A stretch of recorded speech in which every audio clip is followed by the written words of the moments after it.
Hi, my name is Stephanie and you're watching my 28-week pregnancy update. Today I am currently 28 weeks and 4 days, and officially by all accounts I'm in my third trimester. Baby is the size of a large head of lettuce. She weighs around 2¼ to 2½ pounds and is about 15 inches long. So we've got 12 more weeks before we get to meet her.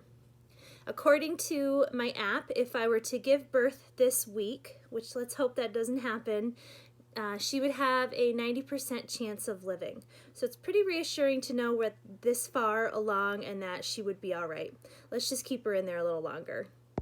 Our baby girl has been pretty busy in there.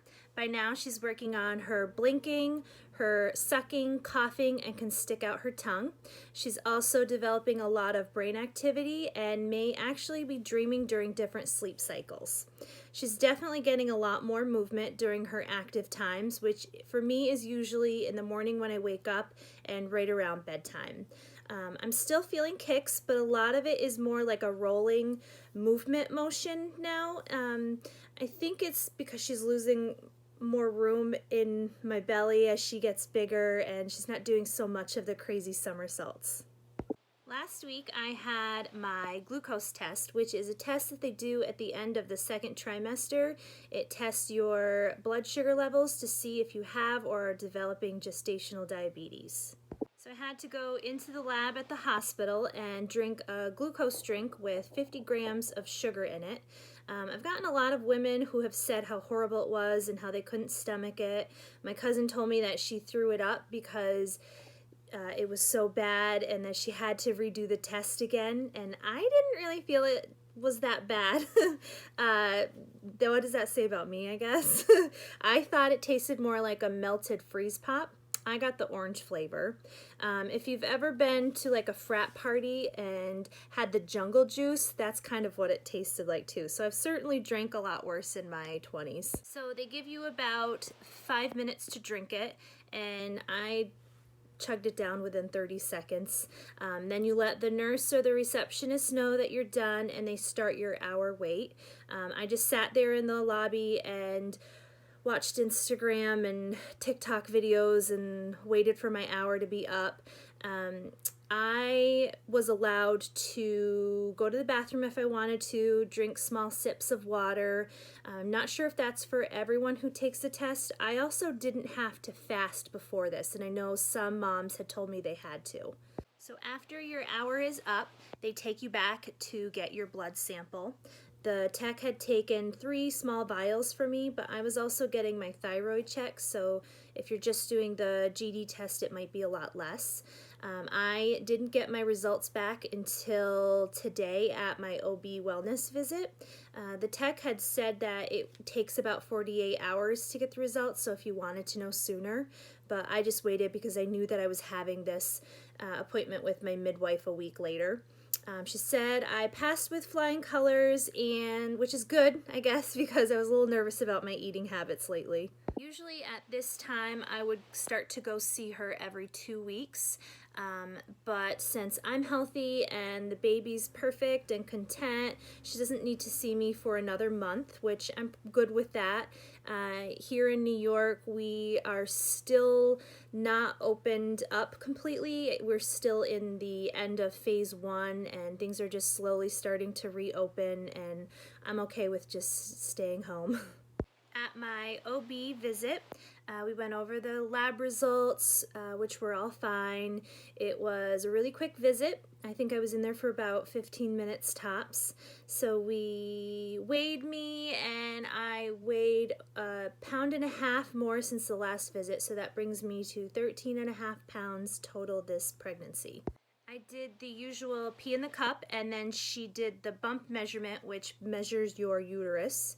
I was 28 inches, which is what you want to be. I think it is every inch equals a week in pregnancy. I think that's how it goes. I got to hear the heartbeat today as well, and that was in the mid 140s, so everything is great with baby. So let's get into symptoms. Like I said earlier, I am up 1.5 more pounds, and that is 13.5 pounds total. I've definitely noticed this past week my belly getting a little bit bigger and rounder. I'll do a bump shot at the end. I've gotten some maternity clothes, like shirts and a couple pairs of jeans, but for the most part, I've just sized up. I've got some size large t-shirts and leggings, and now that it's summer and warmer out, I'm just gonna wear a lot of maxi dresses and short dresses, loose dresses. I've noticed that my upper thighs have gotten a little bit bigger. They now touch, and I'm getting thigh chafing. The past couple days has been over 90 degrees, so I've been wearing short dresses and it's been a little bit uncomfortable walking. I need to invest in some thigh shapewear. I went up a size larger in my boobs, so instead of just getting regular bras, I went ahead and bought nursing bras off of Amazon, and they're super comfortable. I'll show you. So this is one of the ones I've got. It is padded as well. This is a size large. I'm normally a 36C, so this would probably be a bit bigger than that. And they just snap right in the front like that. Super easy. Now that we're on the subject of my boobs, I have noticed that the last week they have been leaking a little bit of colostrum. I thought this was a little too soon for that, but maybe not. I forgot to ask my midwife about that. My nipples are definitely a little more tender to touch sometimes. I'm actually pretty happy to see some leakage though, because I've had a breast augmentation done about 1.5 years ago, so I was kind of nervous that I wouldn't be able to breastfeed. So hopefully this is an indicator that I should be able to. I had the silicone gel one they did, and it was under the muscle, and the scar is under the breast, so he didn't have to mess with my nipples or any of the lymph nodes or milk duds. So it just makes me a little more hopeful that breastfeeding won't be off the table for me, because I'd like to nurse as long as possible. I just want that to be an option. I have no stretch marks so far. It is still a bit early, so I may develop them later on. I'm pretty religious about lathering lotion on though. I have naturally drier skin, so I've always been very diligent about putting on body lotion ever since I was a teenager. Right now I'm using the brand Earth Mama. I love it. I use their lotion. I also take their prenatal and probiotic vitamins, and I've been taking those since before I was even pregnant. I don't feel any nausea over them. I do, however, take them after I've eaten, and I usually take them after lunch because that's my largest meal of the day. The only other symptom that I've noticed lately is my mood swings are kind of a little out of whack lately. That could be because I'm getting bored and antsy with not being able to do anything with New York State still being on pause. I've been doing a lot of cleaning and organizing lately, just getting Brendan's house ready to sell, and I've noticed that I've kind of just been a little more cranky around him, and I'm not even sorry or feel remotely bad for the way I've been. Is that sad? It's been hot, and that's my excuse. And I'm just ready to move back into my house already. So this should be the last time I'm filming my updates in this house. Brendan has put his house up for sale. The listing went up on Monday, and he has a couple showings on Saturday. I'm pretty hopeful that the house will sell quick. I can see it's a lot of stress on him with baby being due in a couple months. We are moving into my house, so this weekend and all of next week my goal is to just deep clean and move some beds around and get the crib set up. I cannot wait to get her nursery set up.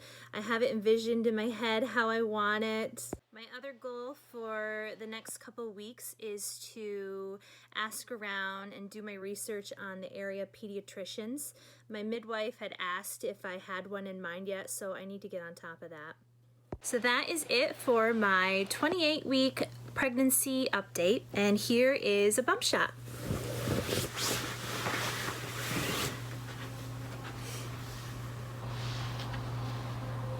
It's from the front.